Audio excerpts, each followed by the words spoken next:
Yo, what is up YouTube? It's Retro Giraffe and welcome back to my channel. Today's video is going to be something a little different. I'm actually going to be meeting up someone to do a transaction for a few Pokemon cards. And these are some old school Wizards of the Coast cards that I'll be purchasing from him. I think amongst, all my purchases in terms of Pokemon cards, I think this is the most expensive. It is around maybe, I would say like 20 to maybe 30 cards total, but I'll be meeting him up and then we'll be doing the transaction. I don't want to disclose the amount, maybe later in the video or maybe like in a later time, but yeah, I'll be meeting him up. Currently the time is, it's like 3:50. Sorry, I can't read time, it's 4:50. And I'll be meeting him up by 6. And yeah, once I meet him, I'll be checking to see if the quality of the cards are what I expected them to be. He did send pictures, but I do want to verify for myself to make sure that the cards are what I seen in the pictures and that they kind of match up.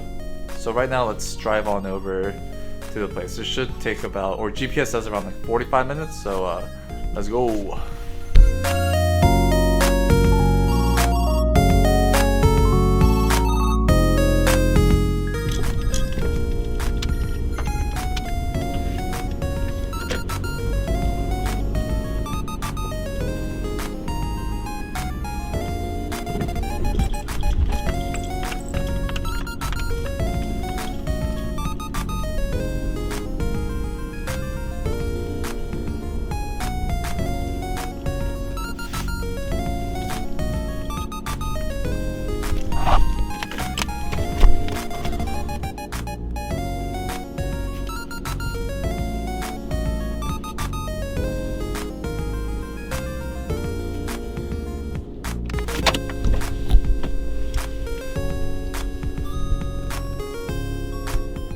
Alright, so I just finished meeting up with the guy and he's super chill, super nice.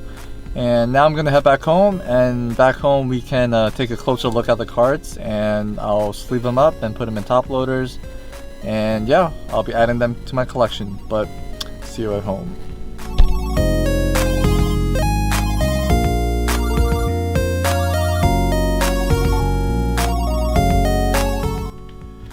Alright, so I'm back home right now, and I have the cards all right here.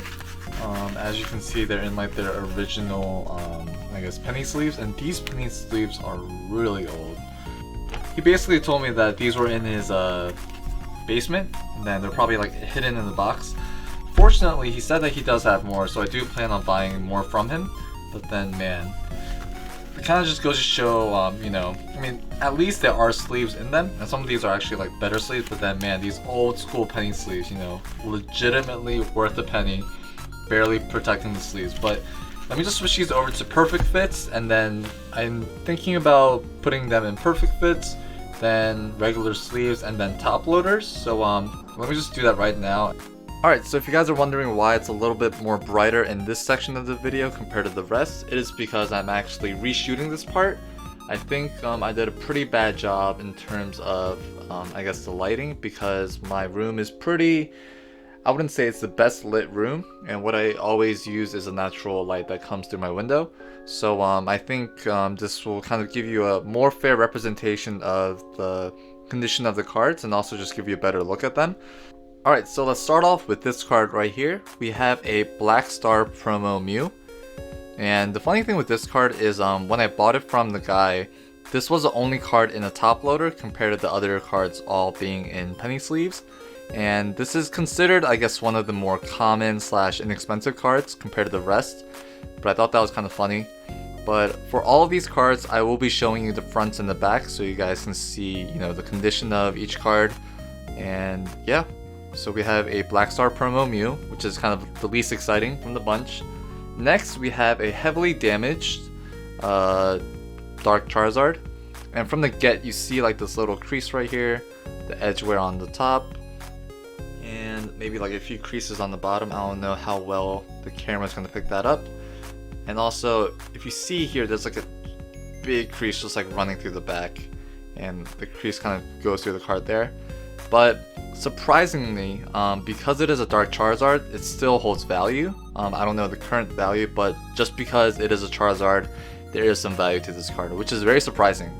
But we have these two, and the rest of the cards, I did put in, I guess I replaced the penny sleeves, and then I also placed them within top loaders. And because the top loaders are so new, and like the slit is so thin, I feel like they kind of compressed the card, kind of like flattened it out. So the creases are definitely not as visible, but I'll try to point them out as we see them. And for these cards, we're going to start off with the card that started it all for all collectors, is this base set Charizard. And I don't know how well you're going to see through the camera, but then the hollow foil is pretty scuffed up. Also, there's like a little whitening on the top. But man, for a 20-year-old card, this is in pretty good shape. I would kind of, I guess, rate this as moderately played. I guess if you kind of go by TCG Player, if you use their like rating system. But it is such a nice card, despite how damaged it is, despite its age. It is such a timeless card, and great to have it. This is actually my second one. I do plan on, getting a Charizard collection eventually. And for all that know, or even don't know, Charizard is one of the most expensive cards, especially the base set version. So we have a Charizard, and you can't have Charizard without Blastoise. And we have Blastoise from the base set as well. Let me give you a clear look at the back. This one isn't really that bad. There's no creases on it, but there's a lot of scuffs on the hollow foil pattern. And this is going to be a common trend amongst all these cards. It is 20 years old, 20 plus years, 15 plus years old. So there's definitely some wear and tear throughout the years, but I think the guy did at least a good job in terms of putting them in sleeves compared to just like putting like a rubber band around them like other collectors do. But yeah, we have a Blastoise, and you gotta complete the trifecta with a Venusaur. And similar to the first two that you saw, the conditions are pretty much the same, edge wear, whitening, which is to be expected, but nonetheless an awesome card. So we do have the trifecta, the trinity, the three starter final evolutions, whatever you want to call them. We do have those three to start off this part. Moving on into the base set, we have a Mewtwo as well. This one, there isn't really much to write home about. It's a pretty plain Jane card, but no creases, just heavily scuffed. But we have a Mewtwo, we have a Zapdos, and this one is in pretty good condition.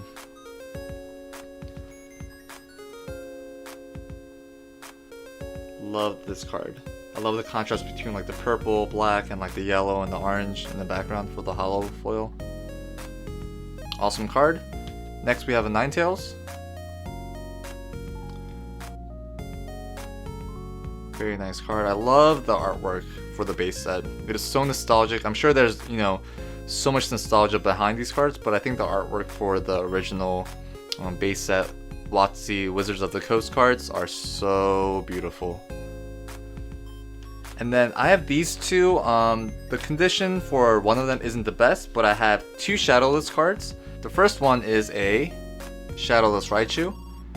And for those that don't know what I'm talking about, if we just compare these two cards here. So if you see this yellow / gold border around the card, do you see this little shadow right here? And then on this one it does not have that. So because it doesn't have it, it's considered Shadowless. I believe this was a very small print run for the Unlimited. The first edition base set did have a Shadowless border, and when they stopped printing first edition and when they transitioned into Unlimited, there was like a brief period of time where they kind of kept this, and then they decided to change over to this. But yeah, with that we have a Raichu Shadowless card, and as mentioned, all of these are gonna have edge wear, which is to be expected. And we have a Alakazam Shadowless as well. So the front looks pretty good, but if you actually, and also maybe there's like a small little crease right there. But if you look at the back, I don't know how well you're going to be able to see that, but there is a small crease there, along with the top portion right here. And I do believe, again, that is from the binder rings pinching on the cards. It's such a shame, but nonetheless, it's such a nice card. Very simple, but such an awesome artwork for Alakazam. Moving on to the fossil set, we have a Hitmonlee. I feel like for this one, maybe it's because of the color of the holofoil in the background, you kind of can see the scratches on the holofoil. Maybe that's just the design. I think the scratches are more prevalent on this card compared to other ones. And I don't know if you see this, but there's a little scratch right here, a little nick, where the holofoil kind of bleeds out. Right there, yep. And also the back's kind of to be expected, edge wear. Going along with fossil, we have a Moltres. Little nick right there at the top. The bottom seems pretty clean, and obvious edge wear along the sides, but a very nice card. And to finish off fossil, we have a Ditto. Very nice card. This one doesn't really have anything in terms of the front nor the back except the whitening on the edges. Alright, and then I believe this came after fossil, but then we have two base set 2 cards. First of which is a Gyarados.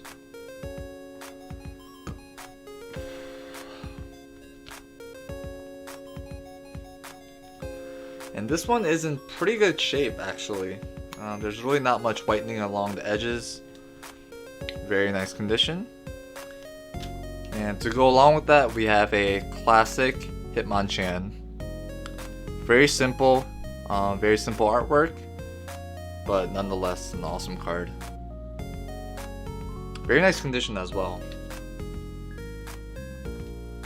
Alright, now we're jumping into the gym heroes. We have two.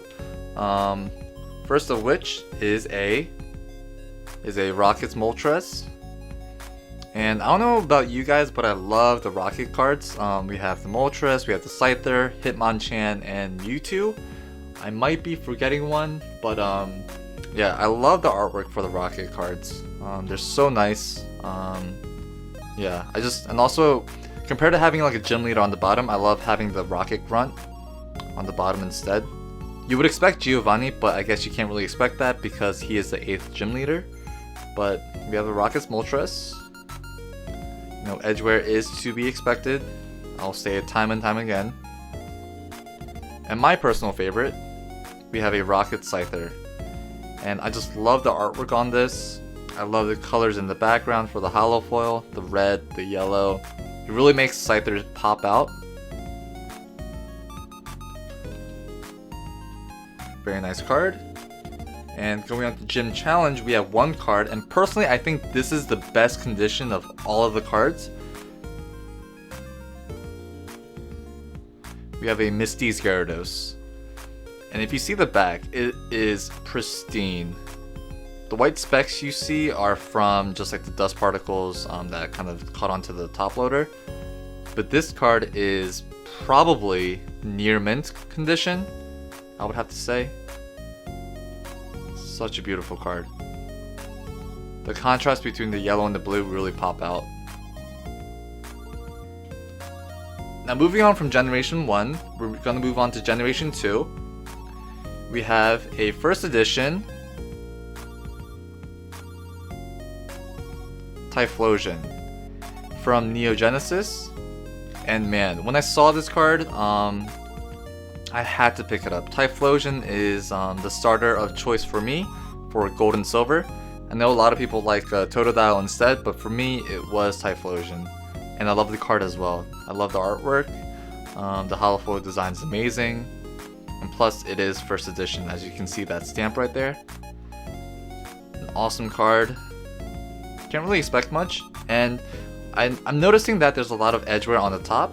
Compared to like, you know, the sides and like the bottom, is because like the penny sleeves that he had it in initially, they were very loose. So I'm sure like a bunch of like dust and debris did eventually get into the card from the top.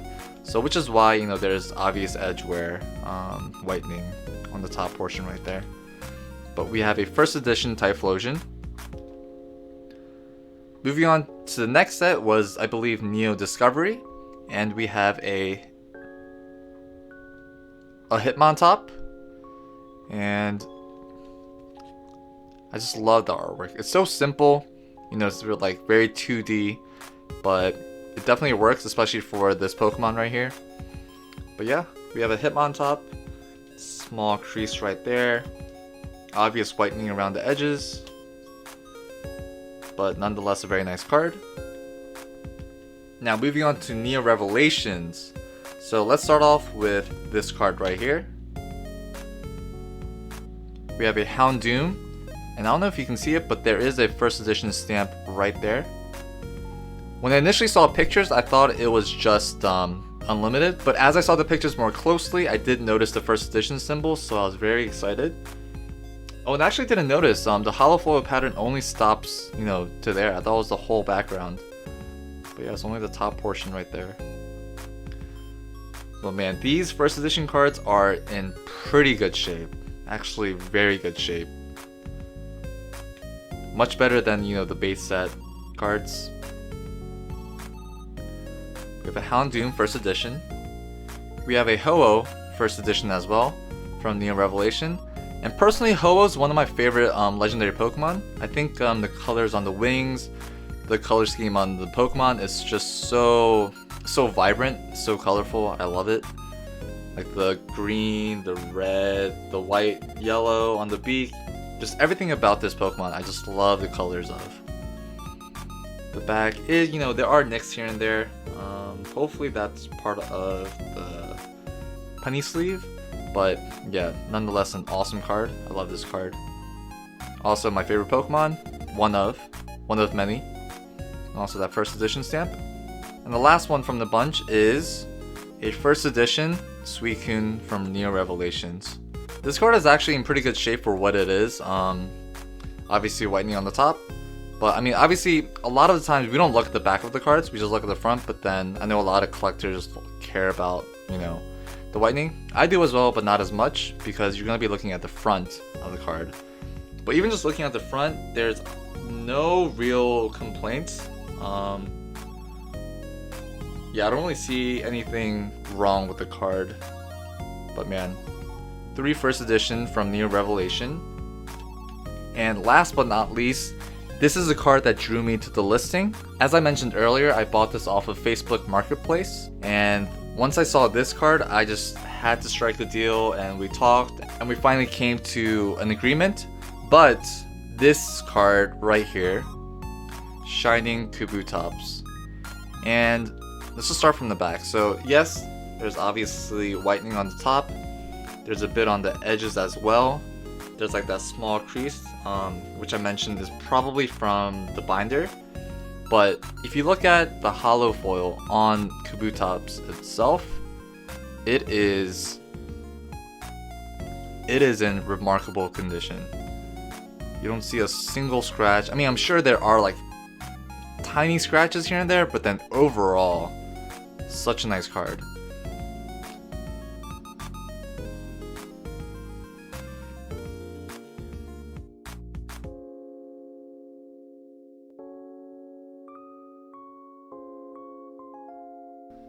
Thank you guys so much for watching this video. Hopefully this video made you take a trip down memory lane for when you used to collect Pokemon cards back in the day. But man, this was such a journey for me. Definitely the most expensive purchase that I made in quite a while in terms of Pokemon, I think ever. But definitely worth the money that I spent, in my opinion. But I'll definitely be contacting the guy again to see what else he has to offer to sell. But hopefully we can strike another deal and then I can meet him up again. But thank you guys again so much for watching. I really appreciate everyone who watches my videos. Also, one quick thing is if you have any old collections, any binders, any old Pokemon cards that you don't want, you don't need, contact me, hit me up. You can donate them, or if you want to sell them, we can talk and definitely figure something out.